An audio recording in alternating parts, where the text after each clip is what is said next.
ভাৰতৰ উৰিষ্যা এখন লেখত ল'বলগীয়া চহৰ। ই পুৰী জিলাৰ সদৰ ঠাই। বংগোপসাগৰৰ পৰা এই ঠাইডোখৰ উৰিষ্যাৰ ৰাজধানী ভুৱনেশ্বৰৰ পৰা প্ৰায় 60 কিলোমিটাৰ দক্ষিণে অৱস্থিত।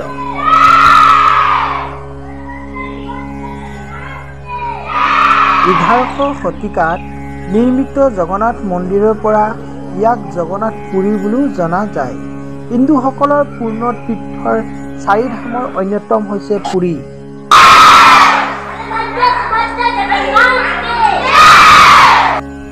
বাকী 3 ধাম হৈছে দ্বাৰকাপুৰী। আজি আমি দ্বাৰকাপুৰীলৈ আহিলোঁ, অৰ্থাৎ ডিব্ৰুগড়ত অৱস্থিত জগন্নাথ মন্দিৰলৈ। ডিব্ৰুগড় তিনিচুকীয়া বাইপাছ পথৰ খনিকৰ মহাত্মা গান্ধী উদ্যানৰ ওচৰত অৱস্থিত এই মন্দিৰ উষ্ণতা 85 ফুট। গাঁথনি অনুসৰি এই মন্দিৰটো পুৰীত অৱস্থিত ভাৰতৰ মূল জগন্নাথ মন্দিৰ দ্বিতীয় স্বৰূপ।